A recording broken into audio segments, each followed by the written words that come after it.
avant que le monde vous dise qui devenir? Bonne question.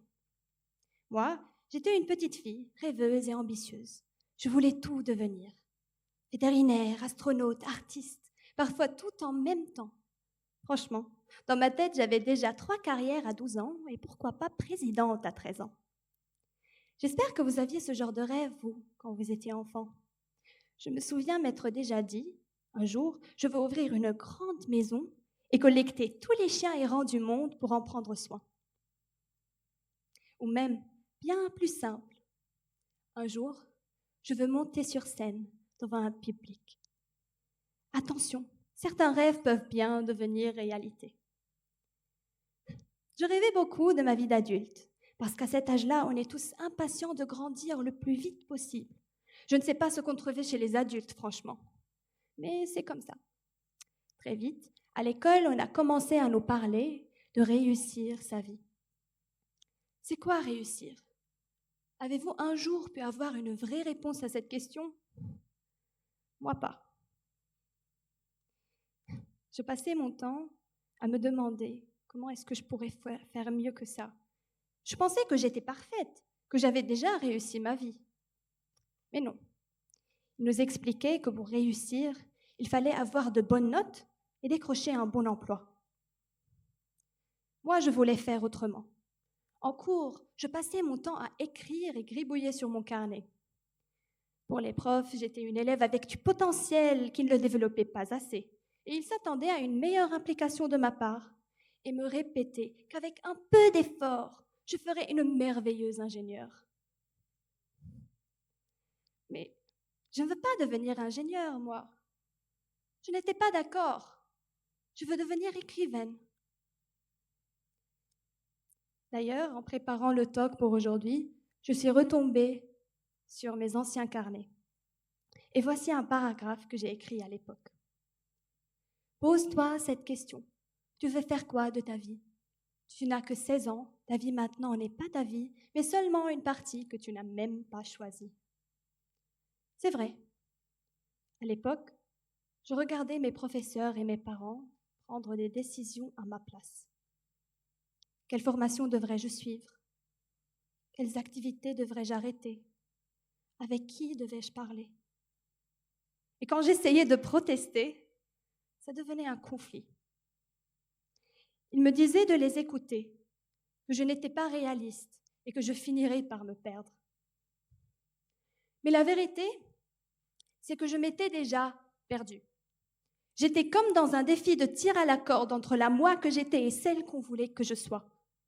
J'étais spectatrice de ma propre vie. Quand on regarde un film, parfois on a envie d'intervenir, de changer quelque chose. C'est exactement ce que je ressentais face à ma vie. Mais comme dans un film, je ne pouvais rien faire. J'étais au plus bas. Tous les jours, je rentrais triste de l'école pour m'enfermer dans ma chambre. Ma mère essayait de me comprendre. Elle me disait quelque chose de très important. Que chacun pensait selon ses propres croyances et que les jugements que je recevais ne sont que des avis, pas des vérités. Elle me disait quelque chose d'encore plus important.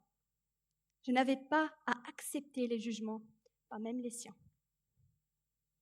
Donc, l'année dernière, je suis rentrée à l'université et j'ai décidé que plus personne ne prendrait des choix à ma place. J'avais une nouvelle devise dans ma tête. Ma vie, mes choix. Aujourd'hui, je suis étudiante en formation d'ingénierie, comme on l'avait prévu pour moi. Est-ce que je me suis choisie? Pas totalement, je l'avoue. Mais j'ai quand même toute une vie en dehors de l'ingénierie et j'ai commencé à écrire un livre. Mon livre, comme j'aime bien m'y référer, parce que je me sens vraiment moi quand je l'écris.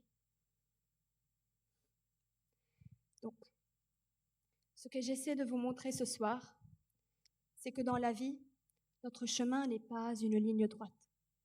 Ce n'est pas un début et une fin. La vie, c'est une suite de choix. des petits choix qu'on fait chaque jour. Et choisir sa vie, ce n'est pas forcément tout changer. Ce n'est pas recommencer parce que d'autres personnes ont influencé nos choix. Parfois, suivre sa vie, c'est simplement essayer de reprendre un peu de place dans sa propre vie. Au fur et à mesure, on peut aller au rythme qu'on veut.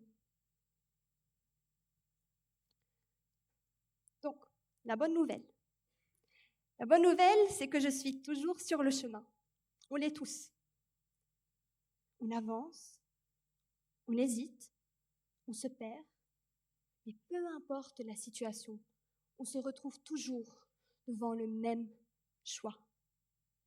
Vivre pour le monde ou vivre pour soi.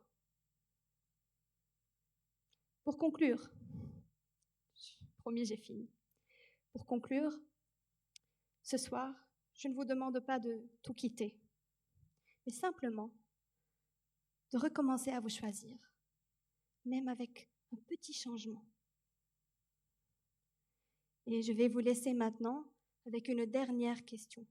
Non pas qu'est-ce que le monde attend de vous, mais qu'est-ce que vous voulez offrir au monde?